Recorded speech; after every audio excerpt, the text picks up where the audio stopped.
Исян Садуслар. Всем здравствуйте! Это канал Татарский вперед. Меня зовут Алсу, и здесь мы изучаем татарский язык.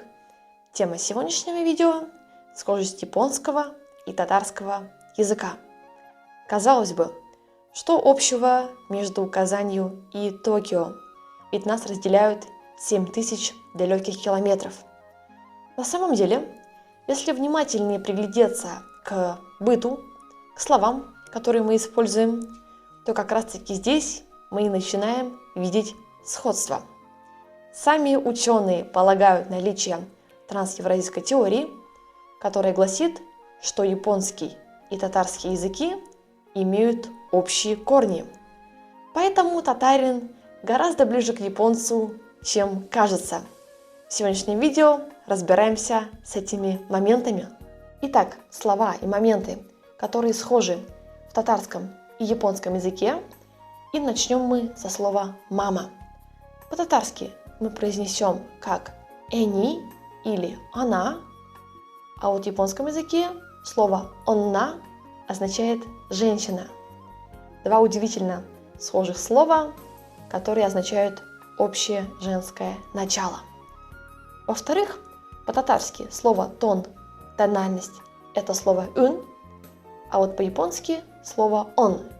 И как раз-таки из него слово «онгаку», что означает «музыка». Третий момент – слово «сердце». По-татарски звучит как «кукряк», а по-японски «кокоро».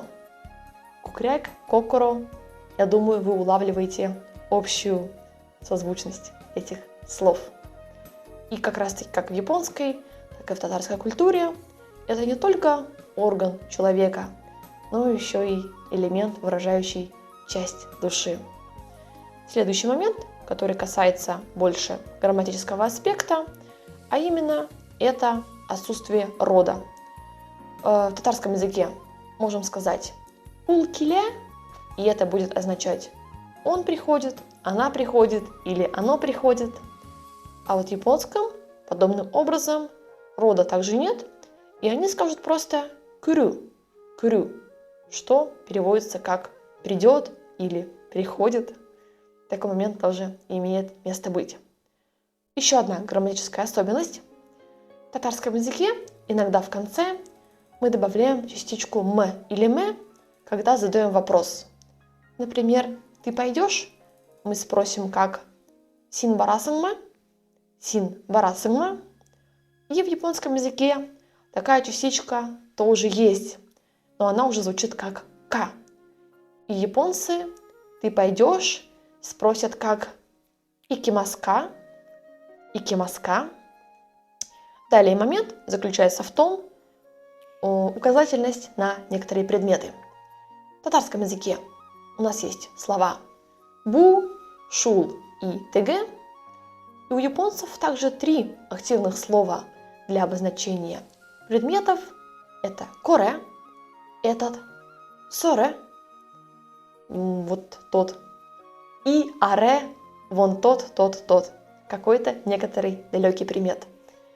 И как далеко мы бы ни находились друг от друга, стиль мышления, стиль восприятия этого мира у нас одинаковые. Момент касательно произношения.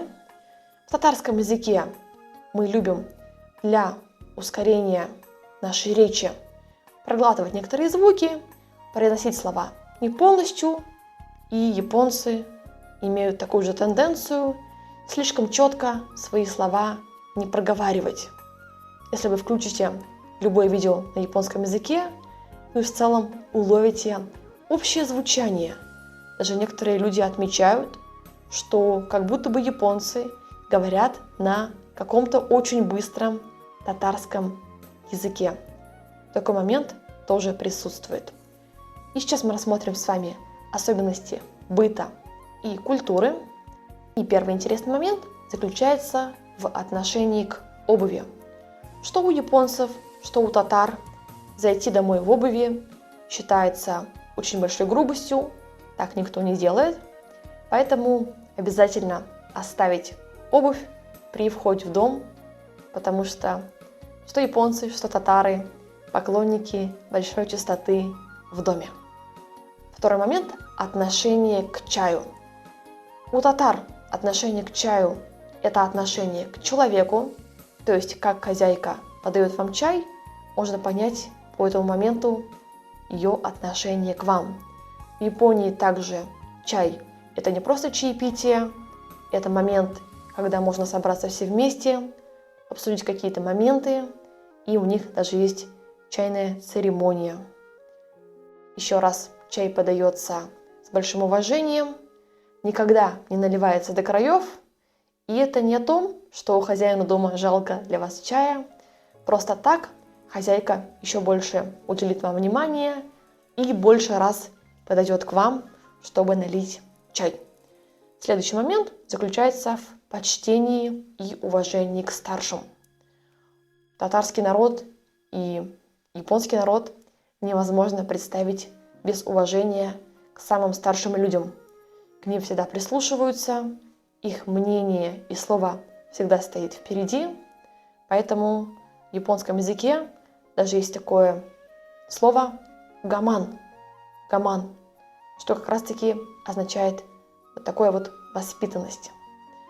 Следующий момент в моменте обращения в татарской семье, да и в татарском обществе обращаться друг к другу по именам можно, но если это делает человек младше вас, то это может считаться не слишком уважительно. Поэтому в этом случае мы и используем слова «абы» и «апа». А вот в японском языке такая схожая приставка, как «сан», у нас тоже имеется. Если, например, в татарской семье мы скажем «марат абы», то где-нибудь в Японии человеку могут сказать «такахаши-сан». Я думаю, вы улавливаете эти интересные моменты. И, конечно, момент трудолюбия и полной выкладки, полного внимания своей работе. То есть, да, люди считают, что нужно не просто работать спустя рукава, а именно полностью реализовываться в своей работе. Дуслар, дорогие друзья, действительно, возможно, когда-то давно наши предки кочевали по одной большой великой степи, и сейчас, спустя тысячи лет, мы также снимаем обувь при входе в дом, уважительно обращаемся к старшим и также очень любим пить чай. Хотите больше таких открытий? Подписывайтесь на канал, и мы будем изучать мир через наш родной язык.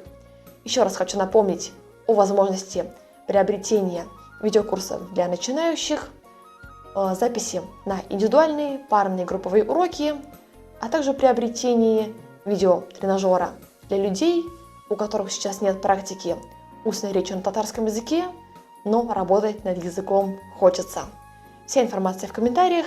Баразда оңышлар. Всем удачи!